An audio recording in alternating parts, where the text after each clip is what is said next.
Welcome back. This is Chapter 2. Chapter 2. Elio Smith.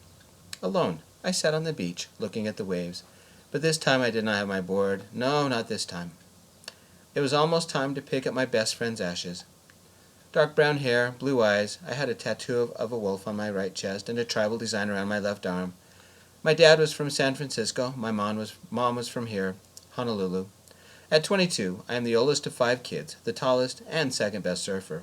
Mom still entered the North Shore surfing competitions when she wasn't busy as a cook at the Blue Marlin Bar and Grill. Dad, who knows where he is? Every few months, Mom would get alimony and child support, just often enough to keep him from being a deadbeat dad. I twisted the rainbow anklet and fell back onto the sand, staring at the perfectly blue sky. Days like this should be cloudy and rainy and windy, with surf so bad even the pros wouldn't go out in it. How many times had me and Timmy been on this exact beach, running, or playing frisbee, or swimming, or just lying under an umbrella watching the surf? How many times had we ridden on the board, together, and we had both fallen in? Or that time when we had ridden too far out and seen the killer whales jumping? Timmy had loved that. Those days were gone, forever. Timmy was with God now, that's what Grammy said. I picked myself off the sand, brushed myself off, and dragged my feet, making long sand trails as I walked to the employee entrance to the Monarch Imperial. As soon as my shift ended, I was gone. But first, my turn for beach cleanup duty, then time to prep the tables for some rich kid's wedding luau, and set up 100 chairs for the show, and set up the chairs and stands for the live band in the orchestra pit. Of all the days I had to work, this was the 3rd worst day of my life. The 2nd was when Timmy died. My boss, Lynette, refused to let it be funeral leave. Timmy wasn't family after all. I should have quit on the spot, but Mom and my brother and my sisters needed the money. We barely survived as is. "Illy," Lynette called from the kitchens. She never said my name right. Smile and pretend it's okay. "Yes, boss?" "I need you to perform tonight. Mauricio called in sick," she said. "I'm sorry. I have things I have to take care of. And I have the Roberson wedding luau to organize. I've already put in 8 hours today and 40 this week. Overtime then. Be ready by 7. But Lynette had already left. I ran and caught up to her.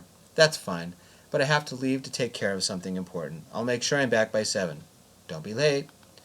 Some spoiled rich kid had better appreciate all this. Daniel. I had 5 minutes to be depressed before the first guests arrived. David handled them. I had to call to cancel out little things, like the cake, already made and sitting in the reception hall, or the flowers, already set up, the airlines, no refund, but they could change schedules for a small fee, the hotel, too late for a refund, but they could change rooms and dates, the special wedding luau, they were already setting it up, the limo rental, too late, the tuxes, too late, the rental for the reception hall, too late, catering, they were half set up when the wedding was canceled. Everything was already paid, and it was too late for most refunds. What would I do with all the food? Take it to the dumpster out back? Or maybe the food kitchen could come get it. I called the food kitchen and the homeless shelter. They would love the cake. Alternating layers of chocolate and vanilla, it was decorated with white frosting roses and edible pearls. I spent an hour on the phone discovering that I could do nothing. My life was down the drain. The pretend straight romance had died. The food kitchen arrived and carted everything edible away, giving me a tax donation slip. Hooray for me! I couldn't help myself, but with every call, I calculated how many hours I had worked to pay for it. Cake, 100 hours. Catering, 107 hours. The reception center, only 70 hours. Her wedding ring, 87. Somewhere between calling the airlines and calling the hotel, Xander had left a message. "I just wanted to say I'm sorry." "Thanks, best friend." Dad found me in the main hall, setting the phone down and holding my head. Yes, I had a massive stress headache. The caterers and decorators were already taking the decorations down. Dad took a chair next to me. What a mess. Dad was always good at stating the obvious. "Are you here to say you told me so? You told me a year ago that she wasn't the one." "I'm sorry I turned out to be right." Scanning the hall to make sure no one was close, Dad leaned forward so only I could hear him. "You need to stop pretending to be straight. You're driving yourself crazy. Find a man who means as much to you as your mom did to me." Only Dad knows. I came out to him the night I graduated high school, 4.5 years ago. I tried to be like Derek and David, but I can't. Don't worry about the little things. Be you. I've always been proud of you, and the proudest moment of my life was when you trusted me. Someday, trust them too." I nodded. "Someday, but not today." "What about now?" "Now, I'm getting on that plane and heading for Hawaii. It's too late to cancel the reservation. Everybody wanted a 24-hour notice minimum. I spent the money. I might as well use it. If not, most of this is down the drain." "Are you sure about this?" "No, I'm not sure about anything." I leaned forward to hug him so he wouldn't see me start to cry. "I've already taken time off. I can reschedule some things, but the money is gone, unless I use it. Maybe some solitude and thinking are what I need." A little later I drove alone to Vegas. Ilio. I picked up the ashes, surprised at how light they were, and at how small a package it made. I had ordered it to be simple. A simple package, in a simple brown bag with handles, and a white paper lining. No fancy urns for Timmy. He would go out in style. Something I had planned for tonight, during the sunset. That plan had changed thanks to some spoiled rich guy. I parked my car, the surfboard strapped to the roof. A custom chambered wooden board, shellacked with a light varnish to show off the wood grain, red fins, and a red center stripe. It had taken me months to build and shape it. On top was a wolf, custom painted. I have 5 fiberglass boards, and I use them whenever I can. But for something like this, it had to be this board. Timmy had loved riding this board. Timmy had loved riding any board, as long as he was with me. I rubbed a hand over the board, feeling the scratch Timmy had accidentally made last summer. "We'll have one last ride, old buddy. Maybe a dawn one." I still had time to kill before the luau. Hoping to improve my mood, I took the bag and ashes to the Sand Crab Bar and Grill, an outdoor bar by the side of the Monarch Imperial. Me and Timmy would have one final drink together. Daniel. I got off the plane in Honolulu and waited at the luggage terminal. And waited. It wasn't the earlier flight like I had planned, but one later in the evening. Of course, it arrived about 5 local time. That's 8 back home, right? When the luggage carousel had emptied, I still hadn't seen my suitcase. An attendant stood nearby. "Excuse me, my bag didn't show." "Let me see your boarding pass." The attendant pulled up a screen on her terminal. "According to our records, that bag is heading to New York." Inwardly, I laughed. Someday I'll look back on this day and go insane. I took a deep breath. "Okay. I'll send on ahead to intercept, and we should get the suitcase to you in a couple of days. Where will you be staying?" I gave her the information and stepped outside. I ran into a wall of humidity. It wasn't so hot, but I felt like I needed a shower. However, what happened next made the entire day vanish for a minute. The air was amazing. I felt like I could breathe down to my toes, and something about it made me come alive. Sure, it smelled of car fumes, but it smelled different, better than the deserts of home.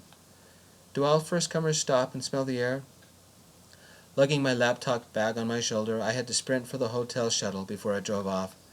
Sometime about the 3rd hotel, I wondered how I could enjoy myself after this morning. That seemed like another lifetime ago. Thinking about it made my heart ache. More people got on, some people got off. An elderly woman with a cane climbed on the packed shuttle, so I let her have my seat. I had been sitting too long anyway. Here I was, in the city of Mai Tais and white sandy beaches, staring out the window at everything. What would it be like to live here? What if I never went back to Dead Man's Butte? About 6:30, local time, we arrived at the Monarch Imperial Luxury Hotel and Spa. The Monarch Imperial, 15 stories of marble staircases, green plush carpets that you wanted to run your feet through, and gold and crystal chandeliers. Did I mention the mountains of fresh flowers everywhere? All the big hotels were by the beach, and this one was no different. White sands that stretched forever, covered with frolicking guests, 2 restaurants, a couple of beach bars, swimming pools, and I'm sure there were a couple of movie stars around here somewhere. It had taken me months to afford a week here. As soon as I stepped out of the airport shuttle, some girl said, "Aloha, Mr. Roberson," and placed a lei around my neck. Yellow and orange tiny flowers that felt cool, and she smiled at me as if she were beyond happy to see me. Me? What's going on? Wait, how did she know my name? She placed leis on the other people as well, calling them by name. Magic, I guess. I paused outside, and for the first time since this morning, I realized I didn't have anyone to share this with. Alone, after a miserable day, in an expensive paradise, looking at the limos pulling up or some exotic Italian car. The entrance was framed by flags, the tallest being the USA. Then came one I assumed to be the Hawaiian state flag. I didn't recognize the others. I walked in through the automatic glass doors, past a bellman who said, "Aloha, Mr. Roberson," and smiled as if I were some kind of long-lost friend. Was I even on Earth anymore? How did he know my name? My first impression. There were more flowers inside than outside. This large room was more garden than room, with potted palms and growing vines and hanging plants and flowers everywhere. The room was painted white with light wood trim, and it felt completely comfortable, not too cold or humid or hot. I just stood and did the tourist thing and stared. The bellman finally pulled me to the side so I wasn't blocking guests. "Welcome to Hawaii, Mr. Roberson," a girl wearing a hula skirt said. 3 couples stood at the reception desk before me, and only 2 attendants, and all of us under a ceiling painted with some smiling people framed with a giant painted orange and red lei.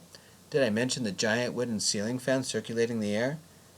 It gave me a chance to look at the ballroom. This hotel has a ballroom with its own bar and restaurants.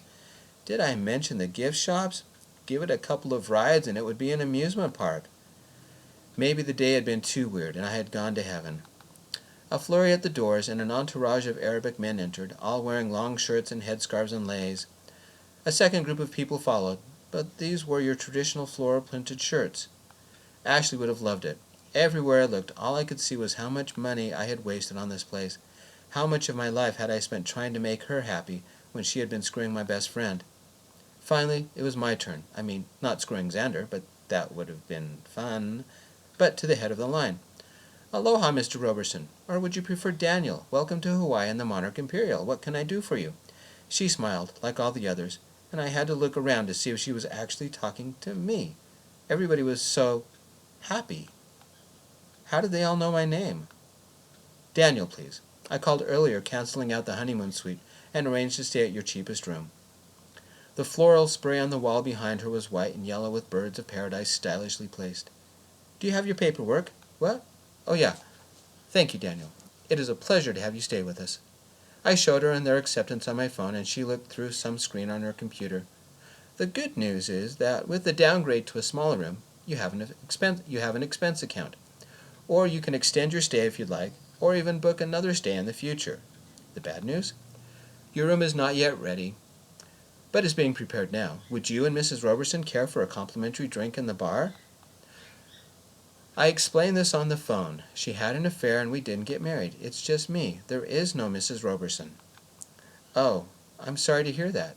The receptionist paused. She actually looked sad a moment.